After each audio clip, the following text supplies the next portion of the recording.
There's no way they haven't talked about this yet. Surely someone has asked why the big aircraft manufacturers do just make smaller versions of their existing planes.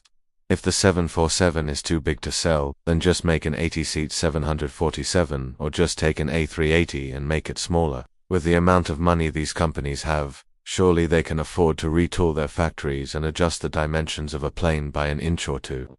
Why do we still have the Boeing 737 and the Airbus A320? Why are these multi-billion-dollar companies unable to just cut the blueprint down by 10% and create a new product that is 10% cheaper? Honestly people, it's not that easy. Welcome back to the channel. Now obviously the real reason why this hasn't happened is because making an airplane is harder than it looks. You can't just mess around with wingspans and fuselages like it's Lego time at the office. Otherwise you might end up building something that isn't an airplane anymore. But hey, it is a question that's been asked and I think it deserves a proper answer. So let's talk about it. Now, the first thing you have to understand when talking about scaling things down is what exactly it is you're rescaling down. Because if you take the Airbus A380, which seats 525 passengers across two classes in a typical configuration, then you can't really reduce the number of seats without also reducing the size of the cabin. And reducing the size of the cabin means you have to reduce the size of the fuselage. And reducing the size of the fuselage means you can't house all of those systems on board. And reducing the systems on board requires a redesign of the systems on board. And reducing the systems on board, yeah. I don't want to go down that road today. But my point is that the Airbus A380 is already scaled down from an even bigger plane that Airbus did build, otherwise known as the A380. On the other hand, you take the Boeing 737, which comes in 3 different sizes and seats, anywhere from 100 to 215 passengers across 2 classes in a typical configuration. Now the smallest version of the 737 is actually quite similar in terms of size to the Airbus A320, which seats 180 passengers across 2 classes in a typical configuration.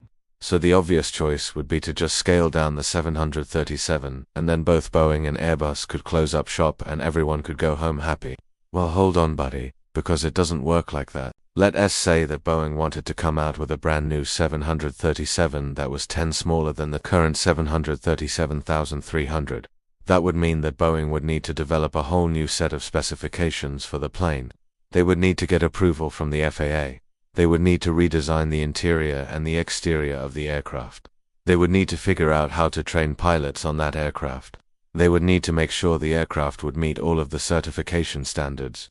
They would need to build new tooling for the manufacturing process. And I could go on and on and on and on and on, but you get the picture.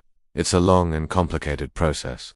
And that's before we even start talking about how much airlines are going to pay for that new 737 now. I'm not an economist, so I'm going to get some numbers wrong here. But the idea is that if Boeing were to introduce a new 737,710, which would seat about 190 passengers across 2 classes, it wouldn't be able to compete with the A320 on price. The A320 already dominates the market and it's already cheaper to buy and cheaper to operate. So why would an airline want to pay more for the 737,710 when they could just buy the A320? And that is, putting aside the fact that Boeing would probably want to charge more for the 737,710 because it would cost more for them to build. In fact, the list price of the 737,710 would probably be higher than the price of the A321 because that's just how the market works. People will pay more for something that is perceived as being better, and the 737-710 wouldn't be perceived as being better, so it would have to be priced higher. That's just how the market works. In fact, let us take a look at how the prices compare between the A320 family and the Boeing 737 family. Now we'll use the list price, because that's what's readily available.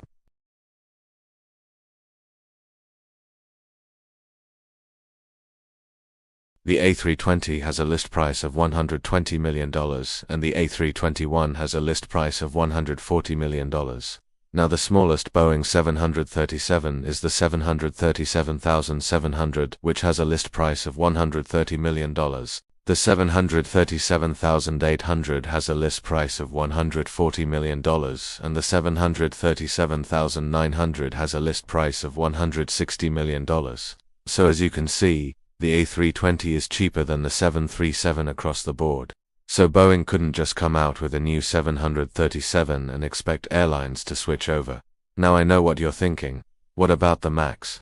Surely Boeing could just recertify the 737 MAX as a 737,710 and then they could sell it to airlines at a discount.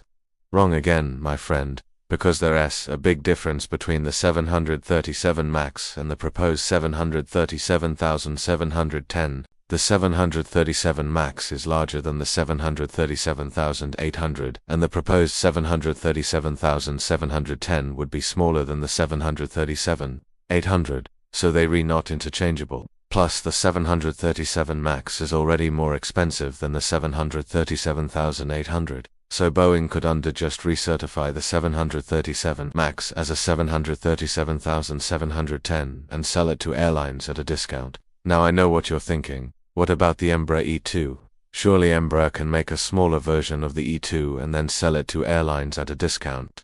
That's why the question of why they haven't talked about this yet is kind of a red herring. It's a distraction from the real issue, which is that the A320 family is a better product than the Boeing 737 family, period, full stop. The A320 is cheaper to buy, it's cheaper to operate, it's more fuel efficient, it's more reliable, it's newer, it's safer. I mean, what more could you ask for? The A320 family has been the best-selling jet airliner for nearly a decade now, and it's only getting more popular.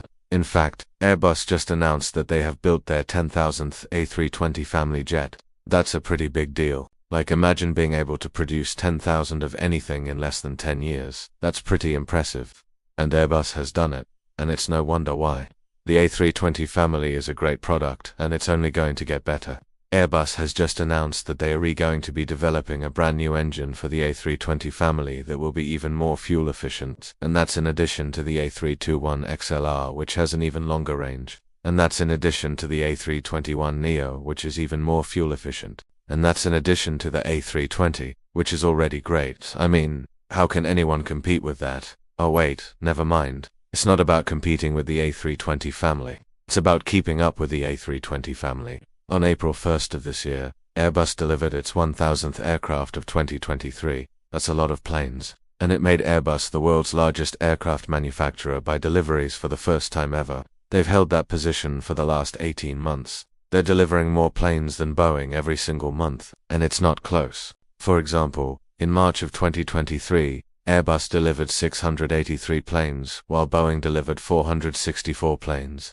In February of 2023, Airbus delivered 631 planes, while Boeing delivered 523 planes. In January of 2023, Airbus delivered 588 planes, while Boeing delivered 560 planes. You get the picture. Airbus is delivering more planes than Boeing every single month, and it's not close. Airbus is winning. And that's why the question of why they haven't talked about this yet is so stupid. It's because they have talked about it. It's just that the answer is boring. The answer is that Airbus is simply better than Boeing. The A320 family is a better product than the Boeing 737 family, period, full stop. If you want to know what the news is saying about this story, then you have to be careful about where you get your news from. The media is constantly changing the narrative about what's happening in the world of aviation. That's why ground news is so important. Well, thanks for watching. If you enjoyed the video, then please subscribe and leave a comment below to let me know what you think. I'll catch you guys next time.